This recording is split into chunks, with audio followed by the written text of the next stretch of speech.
요즘 옛날에 냉전기에 서로 으르렁거리던 이 분위기가 재현되는 거 아닌가. 그 양반은 지금 국가안보위 부의장이잖아요. 트럼프한테 입 조심하라고 그러대. 핵 추진 잠수함은 미국이 거기 최고고 단연 압도하지요. 숫자에서도 그렇고 성능에서도 그렇고. 핵 추진 잠수함은 디자인상 설계상으로는 승조원의 체력과 식량만 있으면 무제한 작전 가능해요. 10년. 예.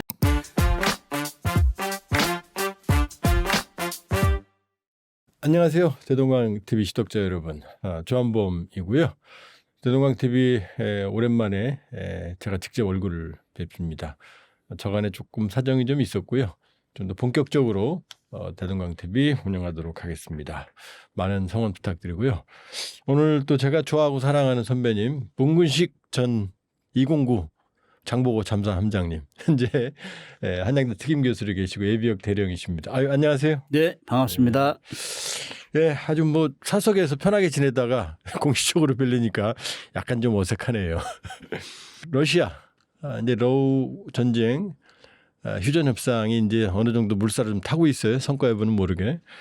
근데 갑자기 메드베데프 전 러시아 대통령 제 학교 후배입니다. 메드베데프. 그래요? 푸틴은 선배고 이 사람이 좀 말이 입이 거칠어요. 그래서 트럼프 대통령이 뭐라고 하니까 데드핸드. 그러니까 냉전기 핵전쟁 때 이 상대방 지도부가 소련 지도부가 날아가면 자동적으로 핵이 발사되는 이런 시스템을 언급을 했고 그 트럼프 대통령이 화가 나서 야 핵추진 잠수함 2척 러시아로 보내 이랬잖아요. 원래 핵추진 잠수함 그렇게 공개적으로 운영 안 하죠. 핵추진 잠수함은 대통령, 국방부 장관, 핵 전투사령관, 그다음에 함장 예. 이렇게 네 군데가 딱 연결돼 있어요. 예. 나머지는 잘 몰라요. 그 정도 은밀하게 해야 어디서 쏠지 모르는 게 가장 무기거든. 근데 이 공개적으로 뭐 북극에 가까운 데다 갖다 놔라 이렇게 얘기하는 거는 트럼프 대통령이 이 작전에 대한 개념이 별로 없는 거고 아무튼 뭐 그럼 러시아는 핵잠수함 없어요. 핵무기 실은 잠수함 다 있죠. 네. 핵무기 실은 잠수함은 인공위성으로 보고 있다가 출항과 동시에 계속 추적 감시를 하는 게 오늘날의 전술이에요. 예. 그것이 유일하게 물속에서 견제할 수 있는 세력이기 때문에 아마 그런 건 개념을 알기 때문에 우리도 뭐 적극적으로 나가라 하는데 보면은 요즘 옛날에 냉전기에 서로 으르렁거리던 예. 이 분위기가 재현되는 거 아닌가. 냉전이 끝나고 나서 미국이 완탑으로 가다가 최근에 들어서는 그야말로 군사력 2위하고 22억 붙었는데 아직까지 전쟁이 안 끝나고 그러면서도 불구하고 러시아가 지금 종전을 못 하고 있잖아요. 예. 근데 뭐 자꾸 미국에서 트럼프 대통령이 뭐 당선되면 24시간 내에 끝내겠다 뭐 이렇게 공언을 했고 다 이제 헛소리가 된 거고. 예. 최근에 들어서는 50일 내내 이 휴전을 해라. 예. 근데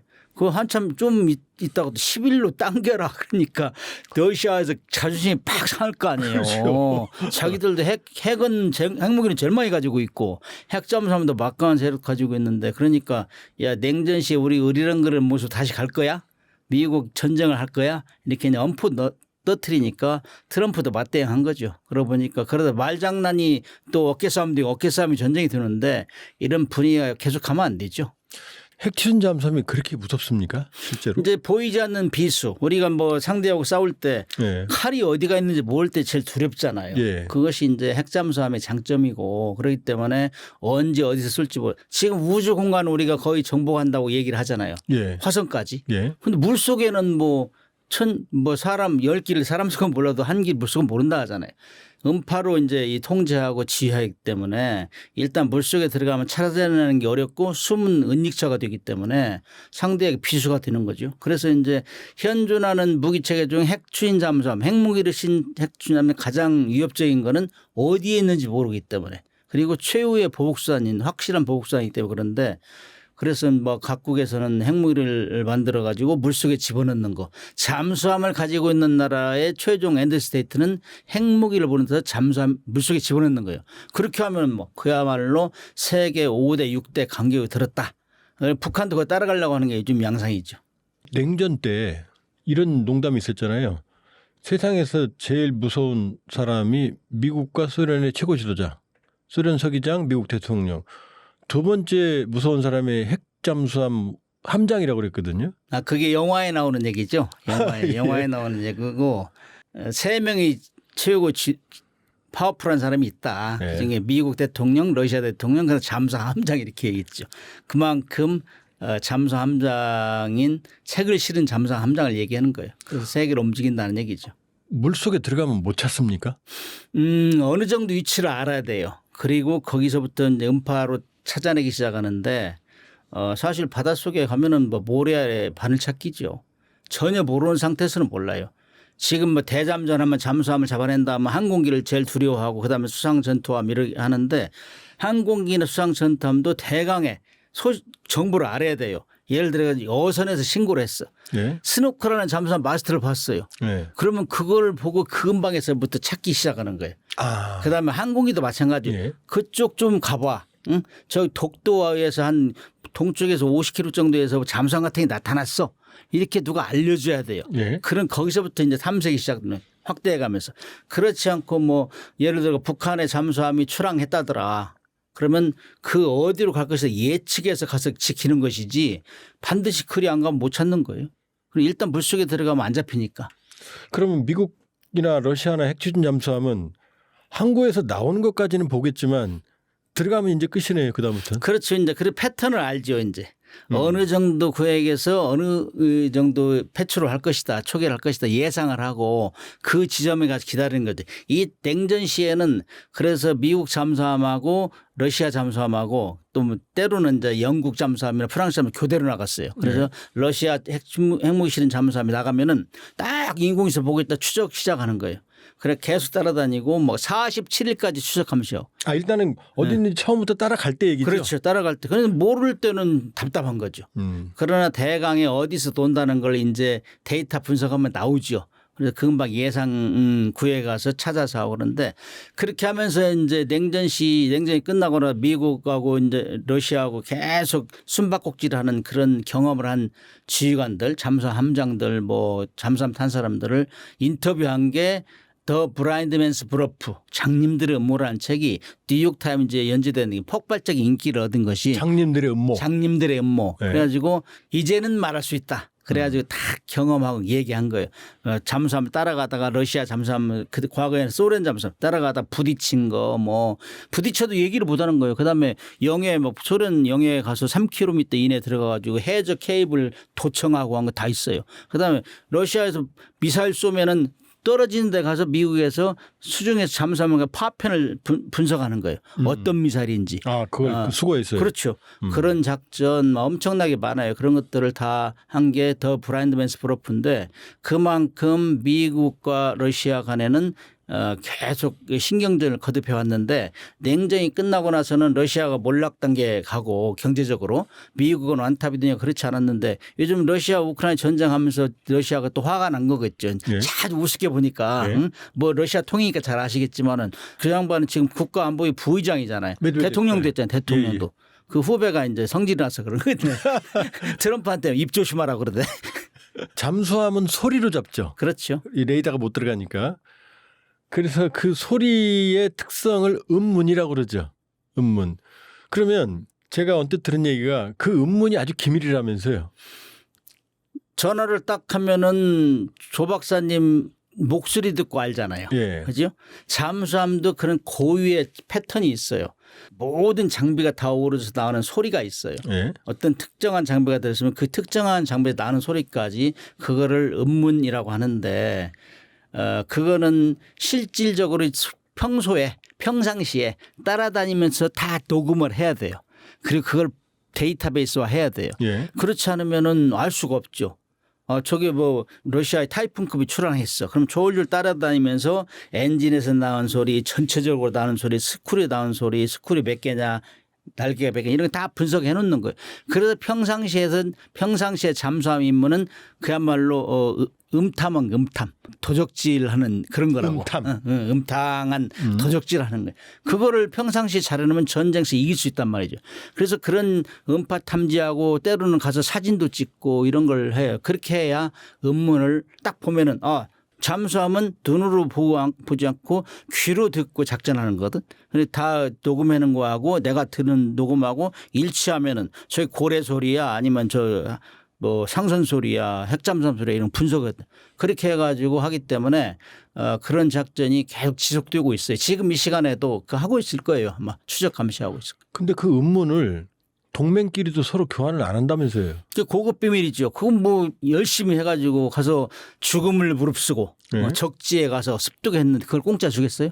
우리가 잠수함 없을 때는 미국이 그걸 다 했죠. 네. 우리가 잠수함 초기에 들어왔을 때는 미국에서 그런 정보를 좀 줬어요. 그런데 그것도 동맹이니까 주는 거고 우리가 처음 들어왔을 때 우리 작전 능력이 좀 제한되니까 그런데 했는데 요즘에는 뭐 저도 제대하기 전에는 작전했지만은 제대하고 나서 후배들은 저보다 훨씬 좋은 잠수함을 운영하니까 그런 능력이 훨씬 발달했죠. 우리는 뭐 잠수함 작전이 주로 음문 아까 얘기한 음문을 수집하는 거 그다음에 해양 정보. 해양 정보라면은 조류, 음파, 뭐 수온 이런 것들 음파가 얼마만큼 도달하느냐 이런 것들 시간마다 지역마다 다 틀려요. 해역은. 예. 그래서 그런 걸 얼마나 이제 모집하느냐 그런 걸 다 토탈 이제 종합 분석해 가지고 해저 지형도 작성하고 이런 것들을 하는데 지금 후배들은 그런 거 훨씬 많이 해놨을 거예요. 그래서 북한 잠수함이 출항하면은 대강 들으면 저건 로미오급이야. 저거는 뭐 상하급에 분석할 수 있는 능력. 근데 그거는 굉장히 고급 정보지. 그러면 지금 트럼프 대통령이 자신 있게 핵잠수함 2척 배치해 그랬잖아요. 그러면 미국 핵추진 잠수함이 세계 최강인가요? 80년대까지는 미국이 그야말로 최강했다고 얘기할 수 있어. 네. 90년도부터는 가장 특징적인 중에 하나가 잠수함은 스쿠리오 노이스예요. 스쿠리오가 제일 멀리 들리거든. 근데 이제 8개 입이냐 뭐 7개 프로펠러냐 이런 거 다 4개짜리냐 다 분석하는 건데 80년대까지는 스쿠리오가 아주 정밀하게 이 가공을 해야 돼요. 그래야 소음이 안 나고 각도부터 시작해 가지고 근데 그거를 코컴스 규정을 어기고 일본에서 그 밀링 머신을 러시아에 수출했어요. 공산권 수출을 하지 말라 했는데 대공산권 수출 그것도 좀 큰 사건 중에 하나였어요. 그래서 일본이 좀 제재를 받았는데 그 이후에부터는 거의 스크루니스가 다운됐어요. 그래가지고 러시아계. 네. 그래서 이제 그때부터 90년도, 2000년도 가면서 이제 미국을 따라잡기 시작했는데 그 후발주자가 또 중국이고. 그래서 아무튼 러시아보다는 중국이 핵잠수함 기술은 앞섰는데 지금은 러시아도 우리도 뭐 대등해 이렇게 얘기한다고. 그러나 이제 냉전이 끝나면서 그런 경쟁이 심화되지 않았기 때문에 어떻게 공식적으로 체크된 건 별로 없지만은 아무튼 핵추진 잠수함은 미국이 거기 최고고 그다음에 러시아 그다음에 중국, 영국, 프랑스 뭐 이 정도. 근데 중국이 소음은 제일 많아요.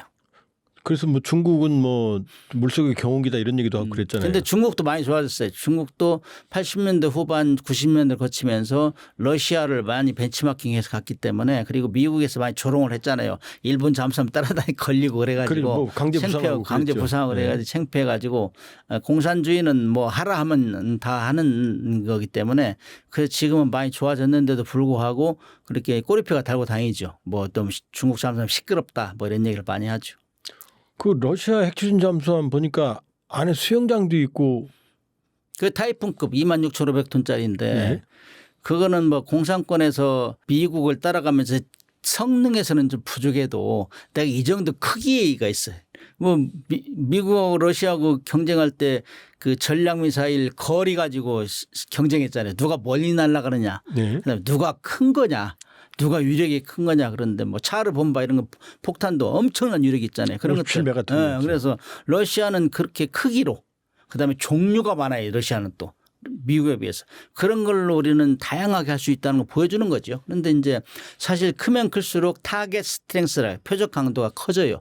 크면 잘 잡히잖아요. 어디 뭐 우리가 보면은 큰 레이더에도 큰 건 잘 잡히고 작은 건 안 잡히고 그럴 때 불리한 점도 있는데 그런 것들은 그야말로 특정 지역에 딱 있으면서 워싱턴이나 뉴욕을 딱 겨냥하고 있다고 핵무기로 그런 거가 주 임무이기 때문에 뭐 작전 능력 안 잡히고 뭐 가서 어리를 쏘고 이런 스킬풀한 것보다는 전략적인 거죠.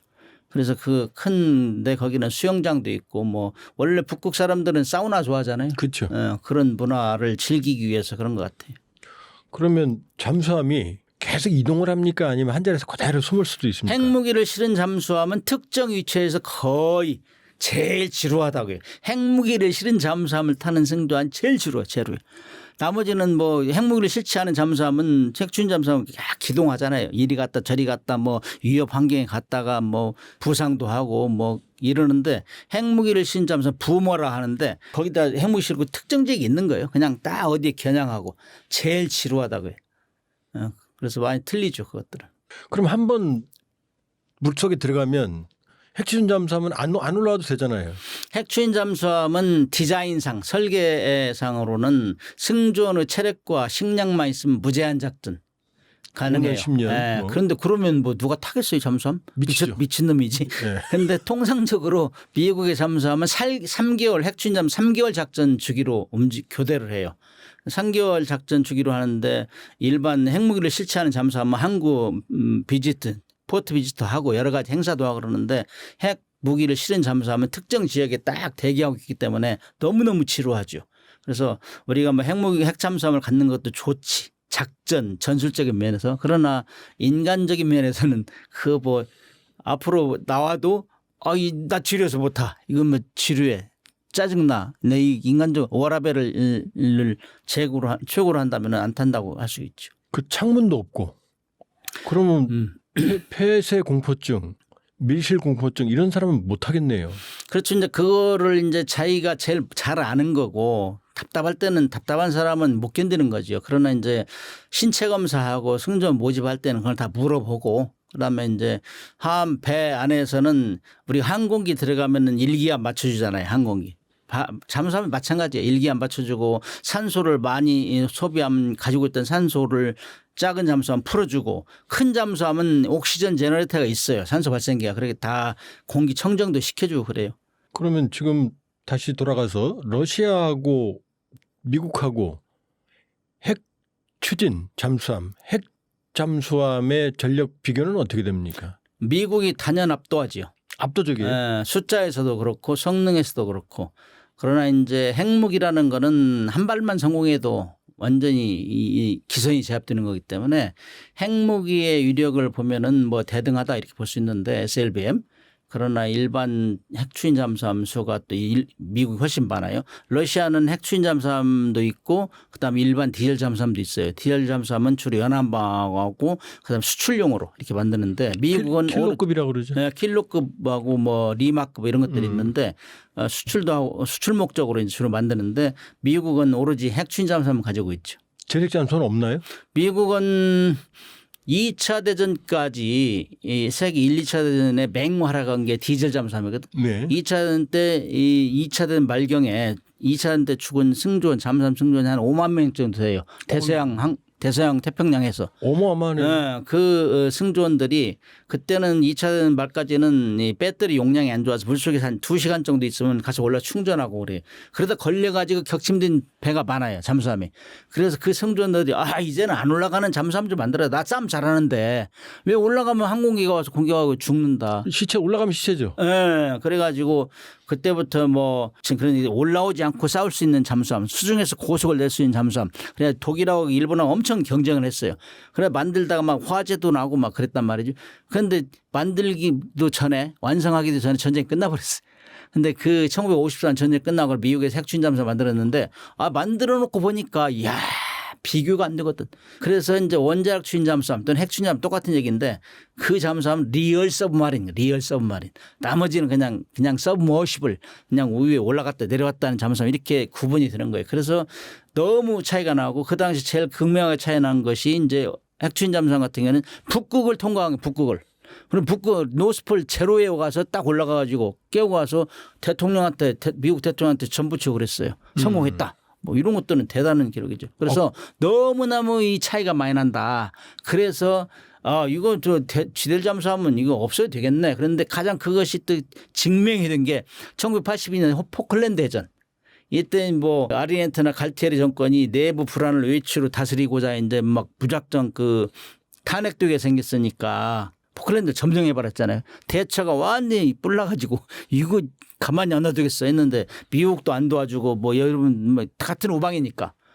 그러니까 대처가 항모전단을 꾸려 2개 꾸리고 그다음에 맨 먼저 파괴하는 게 핵추진 잠수함 5척. 그다음에 디젤 잠수함 1척인데 디젤 잠수함은 같이 출발했는데 디젤 잠수함 빨리 가려면 수상으로 가야 돼. 물속에 가면 속력을 못 내니까. 예.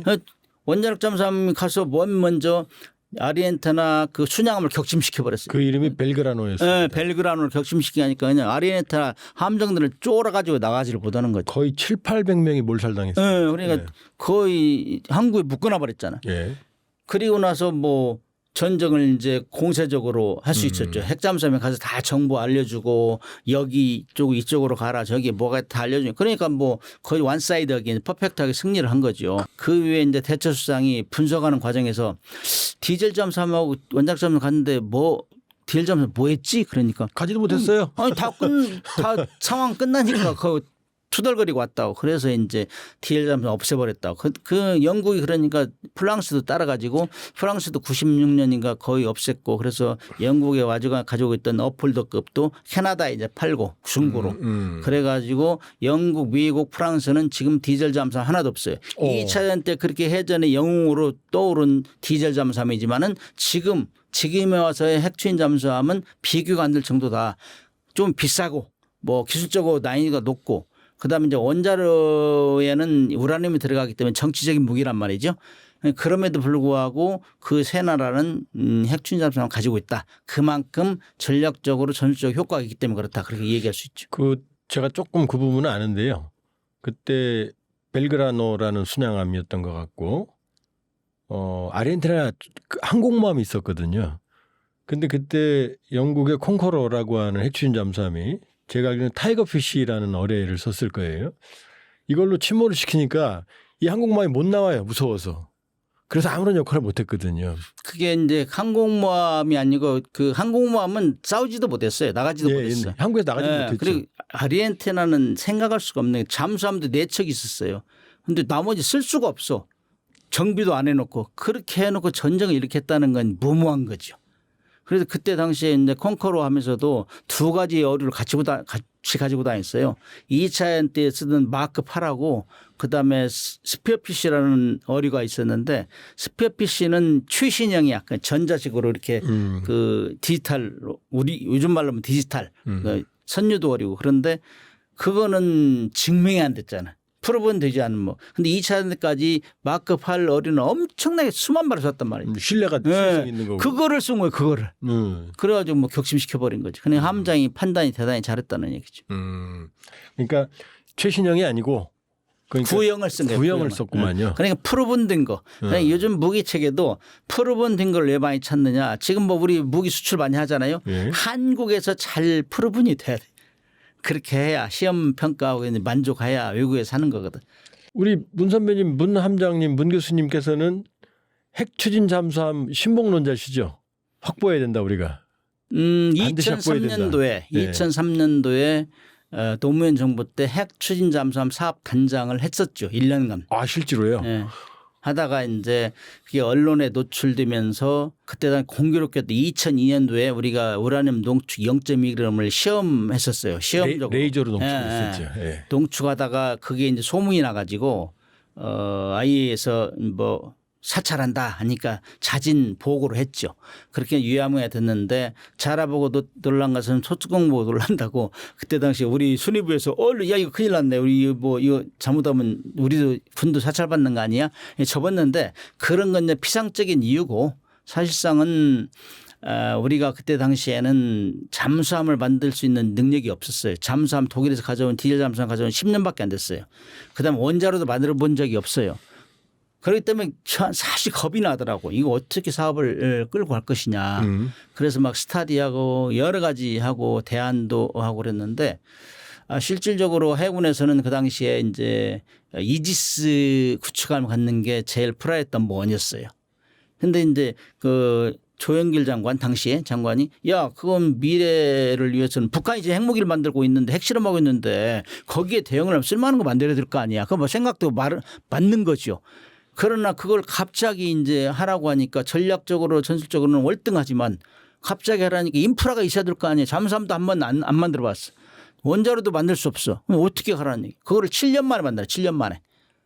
이거는 뭐 역사적으로 있을 수가 없죠. 미국 같은 나라하고 우리 틀리니까. 그래서 그것이 일치적으로 좌절이 됐어요. 그 이후에 저는 몇 년 있다 전역을 했단 말이죠. 좌절이 됐고 그럼에도 불구하고 배에 들어가는 원자로 그러니까 예. 원자력 잠수함, 핵추진 잠수함 같은 말인데 거기에는 키 테크놀로지가 잠수함을 전체를 만들 수 있느냐 없느냐, 그다음에 거기에 들어가는 핵추진 원자로를 만들 수 있느냐 두 가지인데 그때 당시에는 아무것도 할 수 없었어요. 지금이야 뭐 다 알죠. 왜냐하면 잠수함, 디젤 잠수함 세계 최고 수준을 우리가 이미 만들었잖아요. 처음 뭐 여러 나라에 살려고 하잖아. 도산 안창호 3,000톤 같은 경우는. 그다음에 원자로도 우리가 팔고 있잖아요. 체코에도 팔고 UAE도 팔고 이러잖아요. 그러니까 기술을 다 완비한 상태라고. 그러나 선박력 원자로는 또 틀려요. 조그마하게 만들어 가지고 배에 집어내야 되니까, 그리고 차폐 기술 이런 것들 월등하게 고난도 기술이기 때문에 이런 것들이 부족했단 말이죠 그동안. 그런데 저 제대했지만 후배들은 아니면은 국방과학연구소 이런 데서 꾸준하게 원자로 연구를 해왔던 걸 알고 있어요. 그래서 뭐 어떤 사람들은 원자력 잠수함이 핵잠수함이 왜 필요하냐 이 얘기를 하는데, 필요한 건 전 세 가지로 요약할 수 있는데 네. 필요성 같은 경우는 이미 검증이 됐기 때문에 노무현 정부 때 시작한 거 아니에요. 전술 전략적으로 월등하다. 디젤 잠수함 비교해서는 돈이 많이 들고 뭐 기술적 난이도가 있고 그다음에 우라늄 들어가 이런 여러 가지 변수가 있겠지만 그래도 이거 가지면 든든해. 우리가 핵무기는 안 만들어도 핵무기를 탑재한 나라 북한 같은 경우는 궁극적으로 핵무기를 소형화해서 물속에 집어넣는다는 거지. 그걸 못 쏘게 하면 될 거 아니야. 이게 앞서간 거지. 예? 그런데 그게 이제 좌절이 됐지만 그걸 쭉 해왔기 때문에 그 당시에 이제 핵추진잠을 갖겠다는 논리는 그거였어요. 북한의 핵 개발, 그다음에 소형화해서 물속에 짓는 걸 미리 막자. 이런 차원에서 했기 때문에 필요성이야 뭐 그 당시에 뭐 납득이 됐죠. 그러나 이제 이게 이제 원자로에 들어가는 우라늄을 쓰려면 우라늄은 수입국, 공급국, IAEA 삼각형이 돼 있어요. 그래가지고 IAEA에서 계속 검증한다고. 예. 어디에 써도 감시한다고. 예. 그렇기 때문에 그런 거를 하고 해야 되는데 그런 걸 하지 않은 상태에서 했기 때문에 우리가 좀 불안했죠. 그리고 그 당시에는 최근에 들어와서는 그 당시부터 지금까지 계속 북한의 비핵화를 우리가 유도했단 말이죠. 하노이 회담, 싱가포르 회담 왜 비핵화하라고 했는데 그렇게 하면서 우리가 또 핵 연료를 뭐 군함에 들어간 쓰면 오해를 받잖아요. 나만 너희들 핵무기 만드는 거 아니야? 그래서 색안경을 끼고 봤기 때문에 굉장히 조심스럽게 했지만 그럼에도 불구하고 우리 원자력 우리는 모범국이란 말이죠. 우리는 쭉 여태까지 핵무기를 안 만들고 그런 실험을 해왔고 원자로도 우리가 할 수 있는 응용 연구는 쭉 해왔다고. 그렇기 때문에 그때 당시에 필요성은 이미 검증됐고 지금에 와서는 어떤 잠수함을 핵추진 잠수함을 어떤 크기로 언제 만들 것이냐 이것이 과제지. 2021년 통일연구원 계셨던 데서 여론조사했을 때도 국민의 75.2%가 핵잠수함 필요하다. 왜? 북한은 핵무기를 소형화 경량화해서 핵추진 잠수함에 집어넣어 가지고 우리를 위협하겠다는데 왜 우리는 못하냐. 우리가 뭐가 부족하냐. 돈이 없냐. 기술이 없냐. 그러나 단지 하나 우라늄을 안정적으로 확보하는 데 우리 제한이 있어요. 우리는 아시다시피 우라늄 농축시설하고 제철시설 없잖아요. 권한도 없어요. 권한도. 그러니까 이것이 아주 심각한 문제인데 이런 걸 먼저 해결을 해놓으면은 사실 우리가 비핵화를 선언해도 우리가 죽게 생겼다 하면은 뭐 타파하고 핵무기 만드는 거 아니에요? 우리는 그런데도 핵무기는 안 만들고 핵무기를 못 쏘게 추적 감시하는 군함의 추진체로만 사용하겠다. 이것도 얘기를 못하다. 이것도 얘기를만 처지가 안 돼. 왜냐? 우라늄 농축 시설이었기 때문에 다 사와야 되잖아요. 사오면 NSC에서 다 통제한다고. 뉴클리어 서플라이스 그룹을 공급국에서 다 보고 이렇게 너 미국이 기분 나쁘면 너 남한에는 팔지 마. 그럼 못 하는 거죠. 그럼 지금 좀 중요한 역사적인 산 증인이시니까 그러면 원자력 추진 잠수함 추진단이 몇 년도에 처음 만들어졌어요? 2004년. 2004년에? 2003년도에 기획해가지고 2004년도에 이제 1년 정도 했죠. 네, 그렇게 했는데 1년 초대 정도. 단장이셨고요. 그렇죠. 그 다음에는 없어졌지 이제. 그럼 그때 뭐 어디까지 개념 연구만 하셨어요? 그렇죠. 개념 설계. 예. 그때 당시에는 10매덕 주고 개념 설계를 해놨어요. 그래서 그때 당시에는 한 4,000톤급 정도 이렇게 해가지고 했는데 배 선체 만드는 건 진도는 안 나가고 주로 그 4,000톤 정도의 어느 정도 크기의 원자로를 설계할 것인가. 원자로도 개념 설계 정도는 했다고 볼 수 있죠. 그렇게 하면서 정책적으로 돈을 안 태워주니까 또 미국에서 시비 걸까 봐서 또 북한의 핵 비핵화를 유도하는 과정에서 우리가 뭐 터부시 됐어. 터부시. 핵 얘기는 하지 마라. 해가지고 했는데 그럼에도 불구하고 우리는 쭉 응용력을 해왔죠. 그래서 지금에 와서는 노무현 정부 때 좌절이 됐어도 이명박 박근혜 정부 때도 일정 금액을 예산을 태워서 원자로 연구는 꾸준히 했어요. 예. 그거는 천만다행이에요. 예. 그때 뭐 이명박 박근혜 정부에서 없애버렸으면 끝났는 건데 꾸준하게 해왔고 그다음 문재인 정부 때는 그걸 토대로 해서 톤수 이런 걸 바뀔 수 없고 다 잘은 몰라요. 내가 이제 전역한 이후니까 기본 설계 정도는 할 수 있는 걸로 지금 뭐 하고 있는 걸로 이제 듣고 있어요. 근데 그러나 이제 잠수함 만들려면은 설계를 시작하면은 어느 정도까지 가겠다. 예산은 어느 정도 부어주겠다. 크기는 어느 정도 이게 이제 스펙이 나와야 되는데 그게 이제 스펙을 만드는 단계에 있어요. 그런데 이것이 북한의 비핵화를 유도하는 우리의 입장에서 보면은 그건 북한을 자극할 수 있다 해가지고 터부시했는데 지금은 상황이 완전히 틀리잖아요. 북한이 핵무기를 절대로 포기하지 않겠다. 예. 남한을 전술핵을 만들어서 남한을 평정해. 내가 전략핵 가지고 못 쓸 것 같지. 우리 조그마하게 만들어 쓸 수 있어. 부산도 공격할 수 연습하잖아. 연습. 지금 전쟁 연습을 그렇게 하고 있는데 우리는 지금 핵 얘기도 못한다. 그거를 집어넣을 잠수함을 만든다고 하고 있잖아요. 러시아에서 지금 기술을 받아가지고 핵추진 잠수함 지금 만들고 있어요. 진도가 제법 나가고 있다고. 보여줬죠. 그런데 우리는 지금 뭐 하고 있냐고 말도 못하게 해요. 그걸 비닉 사업으로 묶어놨어요. 대위비 사업이라고. 그러면은 대위비 사업을 묶어놨기 때문에 기자들이 물으면 답을 안 해도 돼요. 현역들이. 제가 물어봐도 답을 안 해줘요. 그러나 저는 딱 기술의 흐름상으로 어느 정도 보면 알고 있지. 지금 어느 정도 진도 대강 알고 있죠. 그러나 이 정도로 가면은 잘 안 돼요. 왜냐면은 원래 이 잠수함 핵잠수함한테 받으려면 국가 기술을 총동원해야 돼. 총동원해야 되는데 대표적인 사례가 인도가 처음 시작했을 때 32년이 걸려. 32년. 그 해군 알아서 해. 아니 해군하고 뭐 해군이 할 수가 없죠. 원자력 연구소 뭐 산업부 다 총동원돼야 되는데 그래서 30여 년 걸리고 중국도 시작했는데 러시아가 옛날 소련이 기술 연맹 해준다 했는데 중간에 배신했단 말이죠. 국경 문제 이런 것 때문에. 그러니까 보 대통령이 그래서 이 유명한 말 했죠. 1만 년이 걸려서라도 핵잠수함 만들겠다고. 그럼 그걸 만들었잖아요. 중국도 28년 9년 걸렸다고. 그런 우를 지금 범하고 있어요 우리가. 그래서 이거는 국가기술력 총동원을 하려면은 정부에서 공식적으로 만들어라. 그러나 우리는 절대로 핵무기를 안 만든다. 이런 식으로 선포를 하고 IAEA 보고하면 되거든.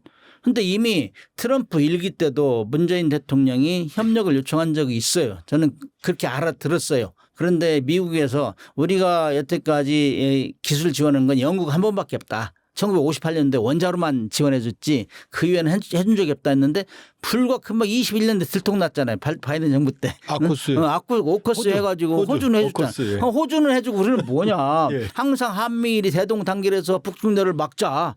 이런 논리를 펴면서 우리는 앞에 꼬다는 보르자루 아니냐. 그리고 우리가 여기서 핵잠수함 북한의 핵잠수함 만든 핵무기 집어넣으면 우리가 그걸 커버하겠다는데 그거 미국에도 위협 아니냐. 이런 논리를 폈는데 불구하고 호주만 해주고 우리는 안 해줬어요. 근데 호주하고 우리는 상황이 틀려요. 호주는 잠수함도 잘 못 만들어요. 예. 콜린즈급 그 설계도를 스웨덴에 갖다 조립하고 미국에서 전투체에 갖다 해가지고 실패한 잠수함이라고. 예. 우리 같은 경우는 다 가지고 있어. 지금 잠수함도 최고 수준으로 만들 수 있어. 디젤 잠수함. 원자로도 판매해. 지금 돈도 있어. 딱 한 가지 우라늄을 안정적으로 공급할 수 있는 이런 루트가 개설이 안 됐기 때문에 우리는 지금 주장해야 될 거는 뭐 핵무기 주장 이전에 선 단계로서 우라늄 농축 및 재처리 시설만 있으면 우리가 충분히 가능하다. 근데 그거는 미국이 허락해 줘야 되잖아요. 한미 원자력 협정에 이제 해야 되는데 우리도 일본 수준으로 해줘라. 우리가 뭘 잘못했느냐. 우리가 수십 년간 원자력 모으고 있었는데 일본이 1988년도에 미일 원자력 지침 개정할 때 협력을 개정할 때 그야말로 반대급부를 많이 줬어요. 뭐 자동차 뭐 수익 규제 푼다. 그다음에 모든 재처리 시설 뭐 농축시 만들 미국 걸 쓴다. 뭐 이런 해가지고 한 기록에 나온 것만 56억 불인가 이렇게 해줬어요. 그리고 뭐 의회에서 반대했는데 레이건 대통령이 딱 붙잡고 있다. 비준기간 90일 끝나니까 선언해버렸다고. 이런 거는 수직기 낙하손해 후쿠다 이런 사람이 막 계속하고 막 정책에 동원돼 가지고 농축 및 재처리를 확보한 거예요. 그러나 물론 20% 이상 만들 때는 미국이 허가를 받아라 이거죠. 그만큼 국가적으로 범국가적 노력했기 때문에 그런데 우리는 무슨 노력을 했냐 이거예요. 우리는 그냥 뭐 북한이 비핵화를 유도하게 한반도 비핵화 선언 딱 선언하고 아무것도 안 했잖아. 북한은 다 했잖아. 그 자기 로드맵대로. 지금 그래서 우리는 그것들을 회복을 해야 농축 및 제철시설을 회복해야 그래도 원자력 주권을 확보한다. 저는 그렇게 생각해요. 그 말씀 듣다 보니까요. 제일 없는 게 하나 있네요. 의지 변수. 반드시 그렇죠. 만들겠다. 근데 우리가 이제 미국의 도움을 받아서 미군 한미 주한미군도 주둔하고 한미 동맹도 사실 뭐 세계 최강이잖아요. 한미 동맹은 저도 나토 훈련하고 다 쳐다보고 했지만은 그럼에도 불구하고 우리가 굉장히 미국에 의존적이라고 절대 의존적이라고. 예. 근데 우리 지금 세계 10위권에 모든 게 들잖아요. 모든 게. 예. 모든 게 한류까지. 그런데도 불구하고 우리는 지금 미국에 뭐 큰 소리 정당은 욕을 하면 죽는 줄 알아. 특히 이제 늙공들은 정말 이 입 조심하라고 뭐 진급이 안 되니까 잘못하면은 그런 풍조가 아직도 있어요. 그러나 자주국방은 우리의 의지가 결집돼야 되는 거지. 혼자 하는 것도 아니 지도자 혼자 하는 것도 아니고. 그러니까 우리 해군 능력은 충분히 된다고 보시는 거죠? 그래서 이제 해군 같은 경우 지금 재래식 무기야 뭐 아시겠지만은 북한에서 우리를 넘볼 수가 없죠. 재래식 무기야. 육해공군 다 마찬가지. 예. 그다음에 뭐 스텔스 능력이라든지 뭐 우리 현무 미사일 그다음 잠수함 이지스함 이런 거는 세계 탑 클래스니까 그럼에도 불구하고 우리가 질질 끌려다니는 건 핵무기 때문에 그런 거 아니에요. 북한은 그걸 이용한 거죠. 우리한테 이제 경제적으로 안 되니까 비대칭 무기로 핵 미사일 잠수함 한 거니까 그 분야는 북한은 성공했죠. 이걸 어떻게 타파하느냐. 미국에서 해주겠다 했잖아. 핵 확장 억제를 해주겠다 막 수없이 얘기해요. 수없이. 그럼 거기는 일단 의존하고 나머지는 우리가 압도하는 부분으로 가야죠. 그러나 동맹 관계라는 거는 자기 국익에 따라서 항상 깨지는 게 이 십상의 일반 다반사잖아요. 그렇기 때문에 미국에 떠났을 거에 대해서 어떻게 할 것이냐. 이것이 온 국민이 같이 느끼게 할 숙제예요. 항상 우리는 명언이 미국이 있을 거라고 생각하는데 사실상 국익을 안 맞으면 가겠다. 트럼프 맨날 주장해요. 아메리카 퍼스트 아메리카 퍼스트. 아니요. 지금 미국이라는 초강대국이 왜 세계의 존경을 받고 누가 다른 나라가 얘기하면 말을 잘 들어왔느냐. 미국은 그야말로 다른 나라부터 공격받은 적도 없고 그냥 부조한 자원을 떼어 안았기 때문에 거기를 나눠 썼잖아요. 도와주고 뭐 개발도상국 키우고 이렇기 때문에 따르는 거지. 지금 아메리카 퍼스트는 누가 따르냐고. 관세 없는 관세 협상은 마찬가지잖아요. 아메리카 포스트가 아니라 아메리카 피스트입니다. 그러니까 이거는 그럼 다 등 돌리게 돼 있지. 네. 등 돌리게 되기 때문에 우리도 지금 모든 것 세계 10위권인데 정말 우리 국민들 대단해요. 저는 현역 32년 하면서 한 6년 반 정도 미국, 독일, 네덜란드 정도에서 이렇게 군사 유학을 가서 배웠는데 참으로 대단한 나라거든 우리가. 네. 그럼에도 불구하고 목소리를 아직도 못 낸다 이거예요. 그게 참 안타까워요. 근데 문 교수님 지금 얘기 듣다 보니까요. 북한이 2006년에 핵실험을 했거든요. 근데 핵추진 잠수함 추진단은 2004년에 만들어졌잖아요. 기획은 그전에 있고. 그리고 우라늄 레이저 농축도 했잖아요. 이게 다 노무현 정부잖아요. 그렇죠. 그 노 대통령께서 핵무장에 대한 꿈이 있으셨나요? 핵무장에 대한 꿈보다는 노 대통령은 네. 왜 미국에 이렇게 투머치 너무 의존적이다. 뭐 장성들이 왜 별 4개씩 달고 거들먹거리고 있냐. 네. 북한보다 방위비는 훨씬 많이 쓰면서 왜 지금 미국에 의존적이냐. 이렇게 하면서 염두에는 뒀는지 모르겠는데 네. 그러나 그 당시 핵무기 핵 개발은 아니고 네. 북한도 북한도 저렇게 가는데 북한은 예상이 되잖아요. 어떻게 할 것인가. 그러니까 우리도 미리미리 대비하자는 차원에서 일단 핵 추진 잠수함은 얘기를 했었죠. 핵 개발은 그 당시 얘기 안 했지만 가끔 사석에서 뭐 비난받을 얘기는 했지. 통일되면 우리 거 아니냐 북한 핵도 뭐 이런 얘기를 하고 그랬는데 아무튼 그 당시에 핵무기 개발은 얘기 안 했어요. 박정희 대통령 때는 노골적으로 하다가 들켰지만은 몽화 계획이라고 그랬죠. 네, 노무현 그 정도는 노무현 대통령이 그래서 진보 정권 중에서 제일 먼저 시작했죠. 그럼 대단한 전진이라고 봐요. 그러나 그 이후에 또 정권이 바뀌면서 또 수그러들고 해가지고 지금까지 왔는데 아무튼 그런 의지가 있기 때문에 된 거죠. 그래 뭐 노무현 정부가 제일 주장한 게 대미 의존적에서 좀 탈피하자. 자주국방을 확실히 하자. 원래 큰 소리 치면 돈 많이 들잖아요. 뭐 그런 것이 하나의 이제 주류가 됐는데 흐름이 됐는데 노무현, 이명박, 박근혜, 문재인 정부 때 또 핵추진 잠수함이 시작됐고 네.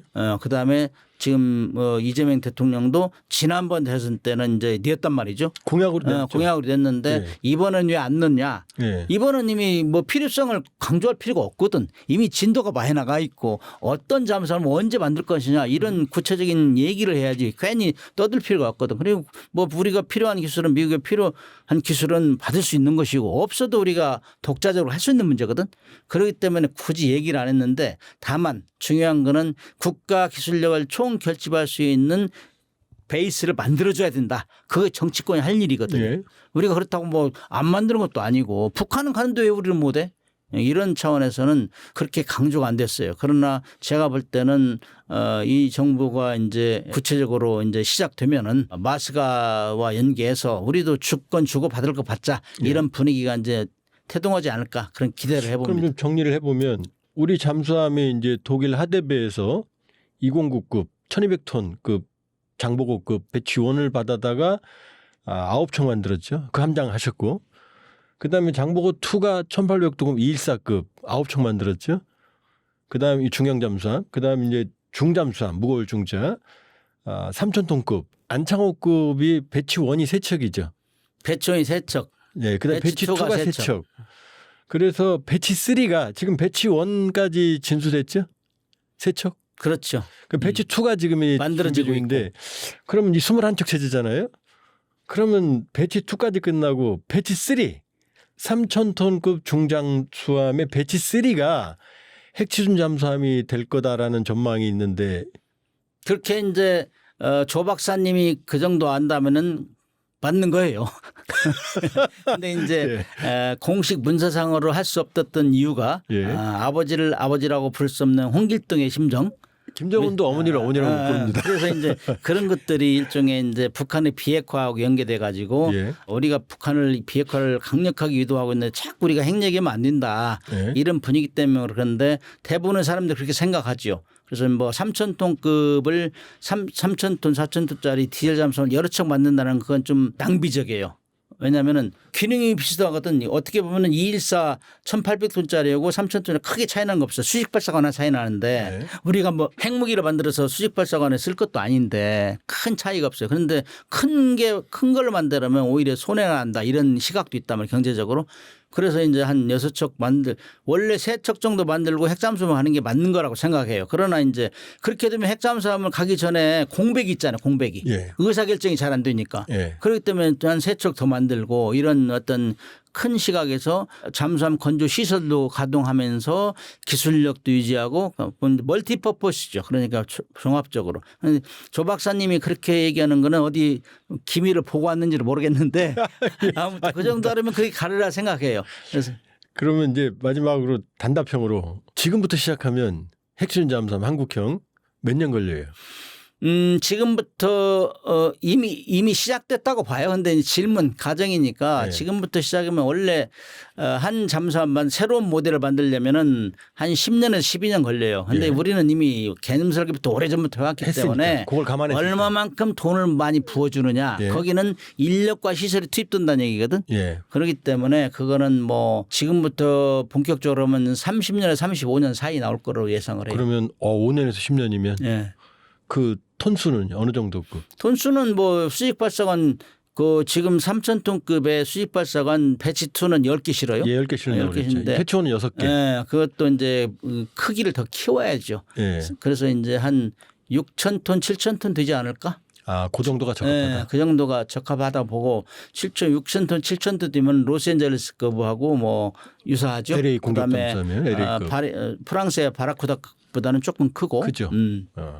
그러면 몇 척 정도 확보가 적당하다고 원래 보세요? 우리가 이제 가는 모델은 프랑스하고 영국 모델을 많이 따라요. 그래서 예. 이제 프랑스나 영국 같은 데는 핵무기를 실은 잠수함은 한 4척씩 보유하고 나머지 한 6척 정도, 6척 정도는 핵추진 추진만 공격 잠수함 예. 그걸 만드는데 우리도 한 4 내지 6척 정도 사내 이 정도가 충분하다. 있으면은 우리가 이제 3분 개념 해군은 뭐 정비, 대기, 작전 3분 개념이라고 돼요. 네. 그 개념에 의해서는 4 내지 6척 정도 되면은 아마 한 6척 정도 되면은 그 무난하지 않을까. 한 2척은 항상 작전하고. 네, 그렇게 생각을 해요. 자, 잠수함 생활 얘기 좀 해볼게요. 그 해군이 옛날에 잡기가 제일 많은 데라고 그랬잖아요.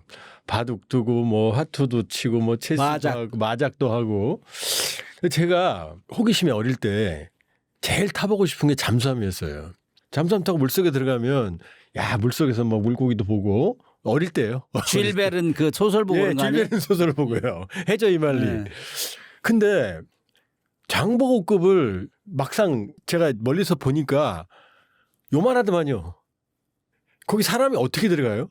그래도 독일 거보다 커요. 독일급 몇 톤이에요? 독일 제가 인수하러 갔을 때 90년대 연수하러 갔을 때 그때 독일은 500톤급. 우리는 1200톤짜리. 잠수 정이래요. 잠수. 근데 이제 독일에서 제일 잘 싸운 잠수함이 이사연 때 700톤짜리 정도 돼요. 타입 7차리라고 그게 제일 싸움을 많이 하고 격침을 많이 시켰어요. 근데 그거는 사람 위주로 설계한 게 아니고 어뢰 길을 하고 나머지 사람은 산적같이 살았어요. 산적같이. 산적같이. 산적같이. 그래서 뭐 휴가 때 2차 때 휴가 가면은 기관실에 있는 장교가 있고 그다음에 함교에서 배무는 장교가 있는 사람들이 승조원들이 있는데 어떤 소설에 보면 이렇게 실화 기관실에 있는 장교가 이제 휴가를 가면 순서를 타야 될 거 아니에요. 그러면 기관실에 있는 장교는 햇빛을 못 보잖아요. 계속 물. 그렇죠. 그러니까 함교에 있던 사람들 먼저 가라.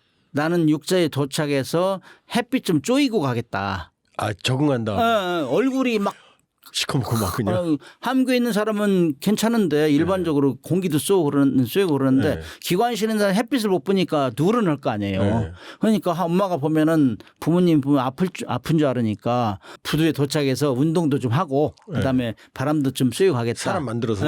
그래서 가겠다. 이런 정도로 차이가 나요. 그리고 작은 잠수함은 그리고 막 맨 뭐 소세지 빵 이런 거 막 주렁주렁 걸려놔요. 막 이 잠자는 데까지. 그렇기 때문에 인간 리빙 컨디션이라는 생각 지금 그렇게 하면 배 안 타죠. 그때 냉장고도 없었을 거 아니에요. 그렇죠.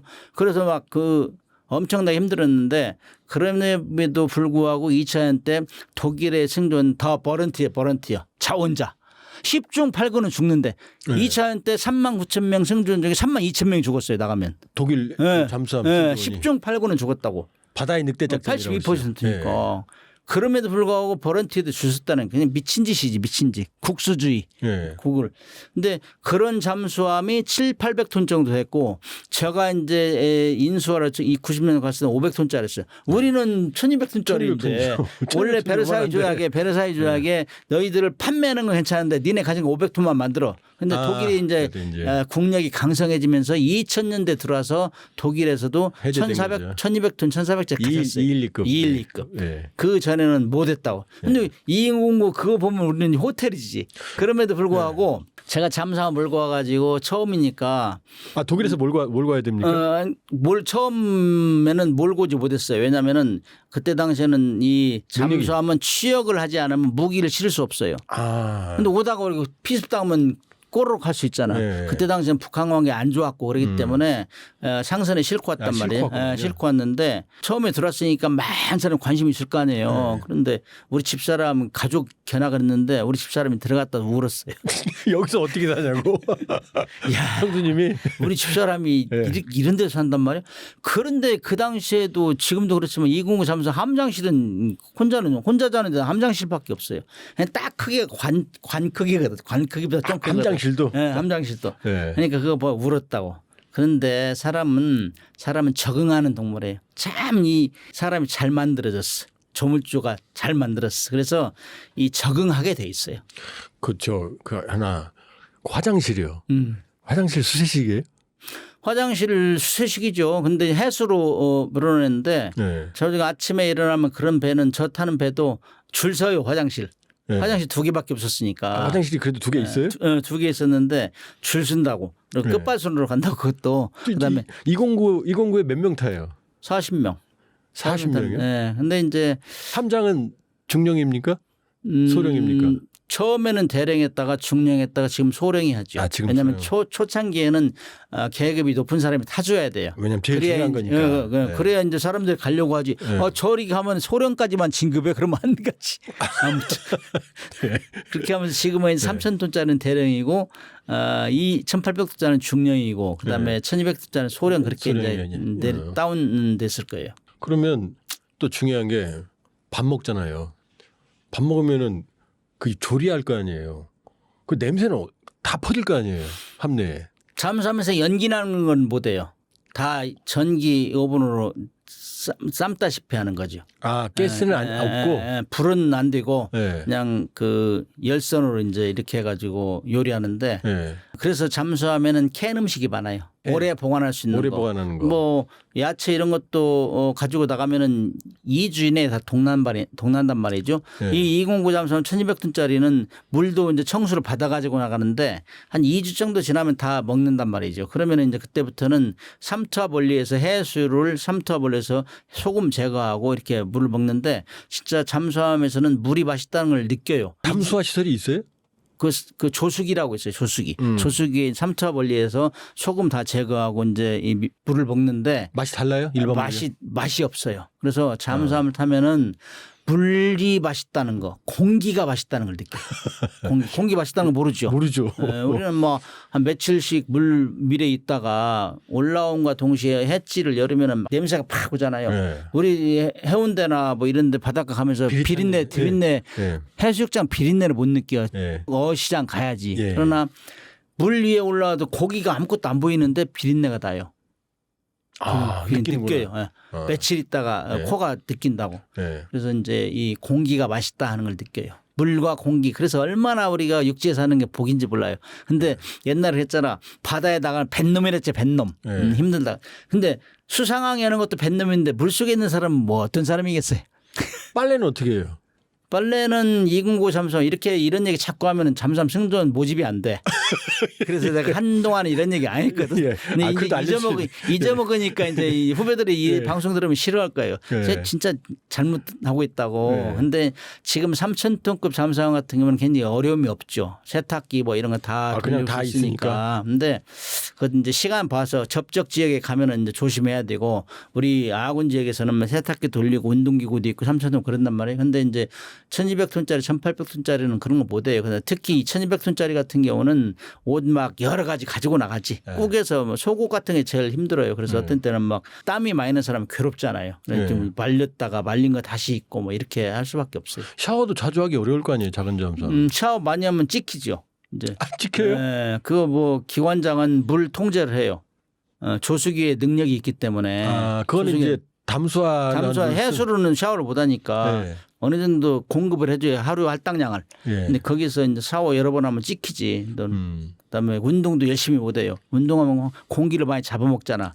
산소를. 그렇기 때문에 다 독일 사람들 옛날 전투하면서 다 누워 있는 사람은 22리터, 걸어간 사람은 강정이 23리터 뭐 다 정해놨어요. 다 정해놨어요. 네. 그래서 혼자 열심히 운동하면 산소 많이 소비하니까 지적받는다고. 그러면 잠수함 승조원은 인기 있는 직종이 아니겠네요. 3D의 대표적 이런 얘기하면 잠수함 승조원 안 온다니까. 근데 지금은 상관없어요. 좋아졌으니까. 뭐 커지니까. 네. 그러면 거기 병은 없죠? 사병은 없죠? 병은 뭐 지금 군 생활 18개월인데 네. 잠수함 승조원 하나 양성하는데 12개월 걸리는데 쓸 데가 없죠. 6개월을 어떻게 했어요? 그러면 대우는 잘해줘야 될 거 다 아니에요? 이제 부사관 이상이고 잠수함 군 중에 제일 수당이 많은 데가 미국의 핵추인 잠수함 승조원들이에요. 네. 거기는 이제 잠수함 수당 플러스 핵 수당이 있다고 방사능 피폭에 대비해서 네. 그런 핵 수당이 제일 많아요. 핵추인 잠수함이. 그다음에 항공기 조종사 네. 갑 1호 그게 우리로 하면 갑 1호는 전투기 조종사. 그다음에 이제 우리 한국 같은 경우는 갑 1호가 제일 많고 전투기 조종사 그다음에 잠수함이에요. 잠수함 승조원. 네, 잠수함 승조원이 많은데 우리는 핵 수당을 얻기 때문에 그런데 이것도 군간에 수당 이런 거 설정할 때 다 신경전이에요. 우리 잠수함 승조원 수당 올려달라니까 가서 뭐 전투기 조종사 공군 허락받고 와라. 응? 동의받고 와라 이렇게 한다고. 제가 수당 올리는데 많이 돌아다녔는데 수당 올려달라고 하는데 그런 게 있어요. 그래서 군간의 형평성 문제 또 잠수함과 수상함과의 형평성 문제 뭐 이런 것들이 있기 때문에 수당 올리는 게 쉽지 않아요. 법으로 이제 수당이 본봉에 얼마 이렇게 정해져 있거든. 그래서 그걸 올리기가 힘들어요. 지금 이제 잠수함 사령부도 만들어졌죠? 잠수함 사령부 2002년도에 만들어졌죠. 지금 잠수함 사령관이 별이 2개인가요? 3개인가요? 투스타. 예. 투스타. 예. 그러면 잠수함 우리 정도 잠수함 전력이면 탄탄한 거죠? 디젤 잠수함 중에서는 그 탑이죠. 탑. 그리고 이 정도면은 잠수함을 운용할 수 있는 나라는 부자 나라예요. 우리 같은 경우는 굉장히 부자 나라에 속하는 거고. 돈이 많이 드나요? 네, 많이 들고 북한 같은 경우는 그야말로 껄쩍지근한 배들이 많아가지고 그물에 걸리고 좀 조잡한 잠수함이지만 그래도 북한 해군은 그래도 제일 위협적인 게 잠수함이니까 그건 무시할 수 없죠. 잠수함 일단 허접하더라도 물속에 일단 들어가면 못 잡아내니까 게릴라 세력으로 변하잖아요. 어디에서 나올지 모르니까 위협적이잖아요. 영화 보면 잠수함 안에서 떠들지 못하게 하잖아요. 소리 들린다고. 맞는 얘기예요. 실제로 못 떠들지 못하게 합니까? 실질적으로 선체를 두드리면 그 소리가 막 수킬로미터 간다고. 예. 그렇기 때문에 소음 진동 차단 장치가 내부에 있어요. 예. 충격을 흡수하는 장치가 다 있는데. 밖에 뭐 타일도 붙인다면서요. 예, 그래야 밖에는 위에 우리를 잡지 못하게 흡음 타일을 붙여주고 그런 건 기본이에요, 기본. 그래서 이제 전쟁 보면은 막 못 뛰지 못하게 하잖아요. 지금 뭐 실질적으로 전 상황이 일어나면 그래요. 그다음에 실질적 전투 상황이라면은 뭐 냉장고, 에어컨 이런 거 거의 다 끄고 있다고. 예. 소리가 밖으로 안 나가. 예. 그러니까 발소리도 조용조용히 다해야지. 그건 사실이에요. 잠수함이 해군에서 아까 막 조심조심 말씀하셨잖아요. 인기 직종은 아니에요? 초창기에는 인기가 좀 있었죠. 예. 뭐 새로운 분야니까 호기심도 있고 명예심도 있고 그랬는데 한 10년 정도 운영하다 보니까는 그때부터는 이제 잠수함 생활에 다 소문이 나서 잠수함 승조를 입으로부터 시작해 가지고 안 타려고 했죠. 예. 알 사람 다 알 거 아니에요. 예, 그런데 이제 그거를 수당을 많이 주고 그다음에 이제 진급을 좀 혜택을 줬는데 또 10년에서 20년 사이 되니까 진급 좀 잘 시키는데 거기도 시비 걸어 가지고 또 안 돼. 그래서 그거는 유사 이래로 다 반복되는 현상이에요. 2차 대전 때도 그렇고. 한 번 작전 나가면 얼마나 갑니까? 그거는 작전 유행에 따라 틀린데 제가 뭐 한 통상 우리는 한 40일 정도 생각하고 있어요. 그러나 이제 그렇게 돼도 40일 동안 물속에 있으라면은 승조원들이 좋아해요. 안 탄다 하지. 그러니까 그거는 유도리 있게, 유도리 있게 이제 융통성이 있게 이제 이 지시를 하고 꼭 필요할 때 뭐 전투 상황이라면 어쩔 수 없는 거지만은 그렇지 않은 상황에서는 승조원 워라밸도 생각해야 되고 그런 거죠. 빛이 없으니까 낮밤 구별이 안 될 거 아니에요. 그래서 아침부터 저녁 24시간 물속에 일단 들어가면은 시계가 다 해야죠. 시계가. 아침 6시에 불 켜면 일어나라는 뜻이고 10시에는 지금부터 자라는 뜻이에요. 그거 다 따라줘야 돼요. 그것도 다 적응해요? 네, 그거 딱 적응해야 돼요. 그럼 잘 때는 완전히 차단해서 빛 없애고. 큰 배는 차단 장치가 격실별로 있는데 209, 1200톤짜리 이런 것들은 분리가 잘 안 되죠. 커튼으로 이렇게 하는데 새 나가죠. 그런데 이제 나오고. 피곤하고 그러면은 뭐 적응이 돼요. 당직할 때는 좀 돌아다니고 안 할 때는 자두고 뭐 그런 거지. 수상함보다 안에 근무 피로도가 훨씬 높은가요? 일단 뭐 답답하니까 네. 공기가 탁하니까. 탁하니까. 일단 사람이 깨끗한 공기 맛을 안다 했잖아. 탁한 공기에 있으면 피곤하잖아요. 그래서 그런 리빙 컨디션은 훨씬 열악하죠. 그럼에도 불구하고 뭐 해병대가 누구나 해병대면 나는 해병대 지원하지 않겠다. 똑같은 거예요. 그런 원리. 잠수함 누구나 잠수함 탈 수 있다면 나 잠수함 지원하지 않겠다. 이런 생각이 없으면은 힘들어서 못 해요. 자부심도 있겠네요. 그러면 자부심이 있지. 그리고 전투 공동체 중에서 가장 공동체의식이 강한 잠수함이에요. 같이 살면 살고 죽으면 다 죽고. 다 같이 죽으니까. 그게 이제 2차 대전 1, 2차 대전 교훈이거든. 네. 그래서 잠수함 승조원끼리 굉장히 친해요. 눈으로 대화한다. 뭐 이런 식으로 얘기할 정도로. 훨씬 전우회가 강합니까? 전우회가 강하죠. 그러면은 그 안에서 그래도 인간이잖아요. 그럼 스트레스는 어떻게 풀어요? 저 탈 때만 해도 비디오 탭을 많이 가지고 나갔는데 지금은 다 USB 있잖아요. USB로 다 하는 거지. USB 다운받아 가지고 하니까. 스마트폰에서 스마트폰으로 전화는 못 하더라도. 전화 이런 거 통신 안 돼도 그런 걸로 이제 하고 책도 좀 읽고 책 읽으면 잠이 잘 오니까. 집에서 그 출항 갔다 오면은 이렇게 구박 안 받아요? 뭐 냄새 난다고. 그런 건 이제 전 세계 공통이죠. 공기가 안 좋은 항에서 계속 서큘레이션이 되잖아. 이게 옷에 박혀 있는 거 박혀. 그 특이한 냄새가 있다면서요. 잠수함에. 그래서 이제 그런 얘기 많이 하죠. 뭐 출동 갔다 와서 사령관한테 신고하러 가면 냄새 나니까 말도 제대로 못 이렇게 시킨다는 얘기 있잖아요. 그렇게 그런 얘기를 하는 거는 뭐 어쩔 수 없어요. 그건 뭐. 예, 뭐 우리가 웃으면서 얘기했지만 이제 그런 분들 노고 때문에 우리가 평화롭게 또 이 문 선배님하고 대동강 TV도 운영하고 그런 것 같습니다. 오늘 조 박사님 친하다고 보니까 별걸 다 물어봐가지고 예. 잠삼 승준 열악한 생활 많이 해가지고 이거 참 그건 이 후배들이 싫어하겠는데 이거. 그만큼 이제 고생을 하신다는 걸 우리 국민들이 알아야죠. 그리고 국민들이 감사드려야 되는 거고 그분들은 또 그만큼 자부심을 가지시고. 예, 우리 문 교수님 제가 좋아하고 사랑하는 문 선배님 모시고 이런저런 얘기 나눠봤습니다. 고맙습니다. 네, 고맙습니다.